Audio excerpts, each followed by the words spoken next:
Bismillahirrahmanirrahim. Assalamualaikum warahmatullahi wabarakatuh. Perkenalkan, nama saya Dila Fadila. Saya akan menjelaskan tentang sejarah Indonesia kelas 10 bagian 1 tentang sebelum mengenal tulisan.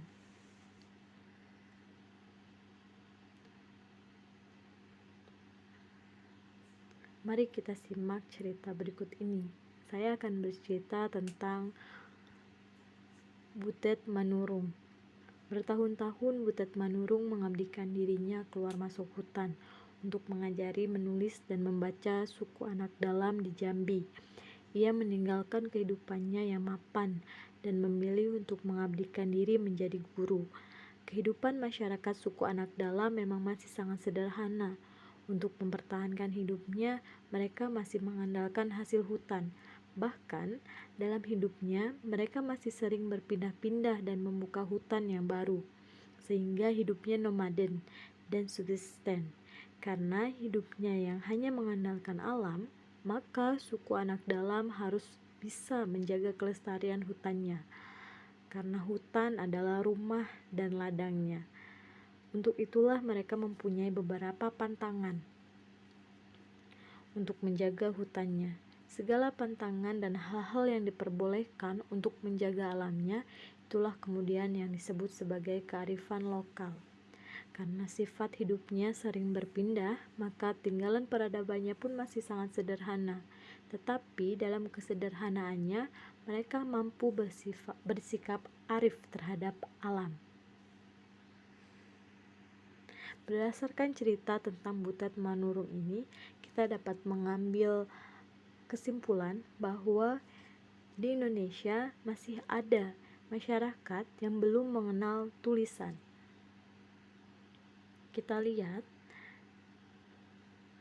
data persentase penduduk buta huruf di Indonesia berdasarkan Badan Pusat Statistik. Saat ini di Indonesia masih ada masyarakat yang belum mengenal tulisan, atau disebut dengan prasejarah atau praaksara sekarang, seperti yang terjadi pada masyarakat suku anak dalam.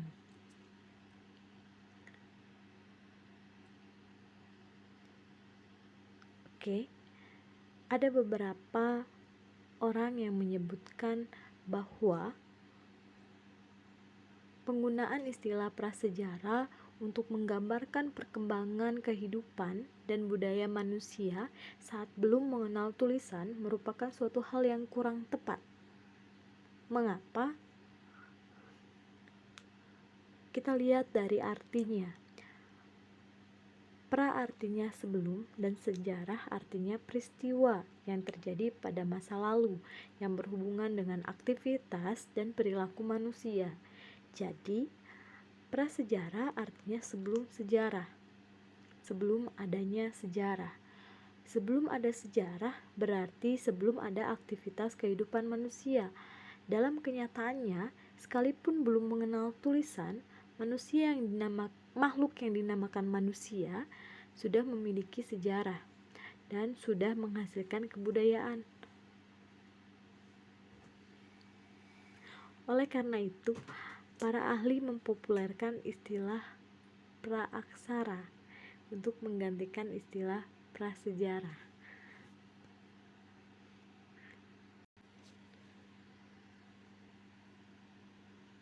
Mari kita mengenal makna praaksara.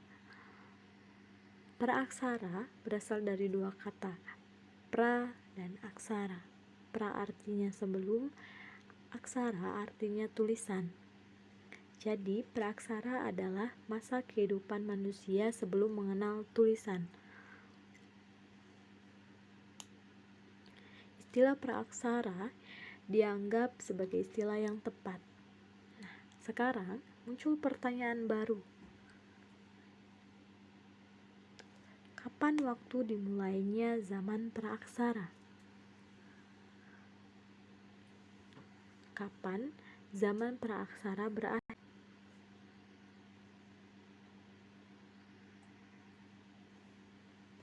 Jawabannya adalah zaman praaksara dimulai sejak manusia ada.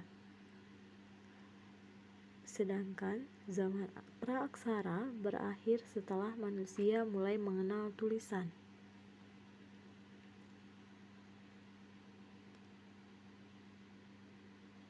Bagaimana kita melakukan kajian tentang zaman praaksara, sedangkan zaman praaksara sudah lama dan kita tidak mengetahuinya? Ada beberapa ilmu yang penting untuk kita ketahui agar kita bisa memahami zaman praaksara.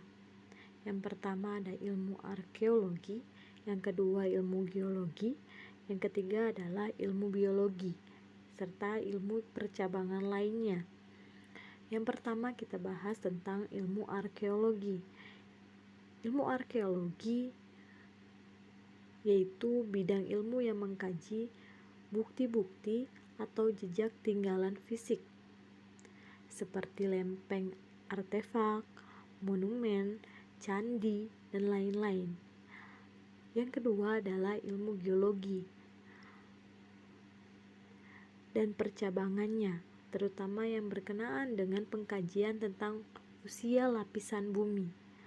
Yang ketiga adalah ilmu biologi, kajian tentang ragam hayati atau biodiversitas makhluk hidup.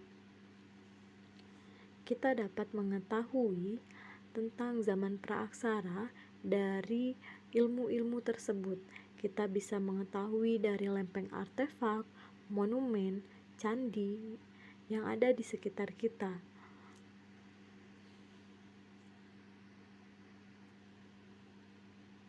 Nah, mengingat jauhnya jarak, waktu, masa praaksara dengan kita sekarang, maka tidak jarang orang mempersoalkan apa perlunya sih kita belajar tentang zaman praaksara yang sudah lama ditinggalkan oleh manusia modern.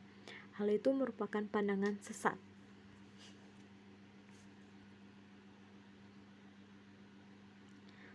Mengapa dikatakan pandangan sesat?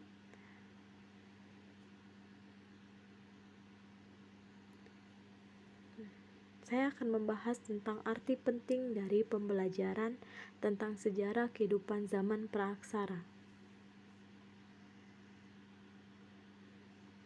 Coba perhatikan pohon berikut ini. Tumbuhan memiliki akar. Semakin tinggi tumbuhan itu, semakin dalam pula akarnya menghujam ke bumi, hingga tidak mudah tumbang dari terpaan angin, badai, atau bencana alam lainnya.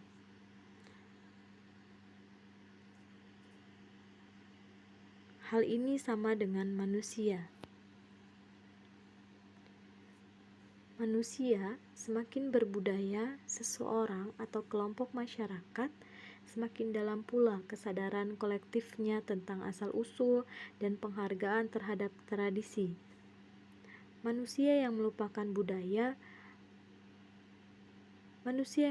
budaya bangsanya akan mudah terombang-ambing oleh terpaan budaya asing yang lebih kuat, sehingga dengan sendirinya kehilangan identitas diri. Jadi, bangsa yang mudah meninggalkan tradisi nenek moyangnya dan akan mudah didikte oleh budaya dominan dari luar yang bukan miliknya. Itulah pentingnya memiliki atau memaknai zaman prasejarah. Oke, pertemuan hari ini kita cukupkan. Sekian dan terima kasih. Wassalamualaikum warahmatullahi wabarakatuh.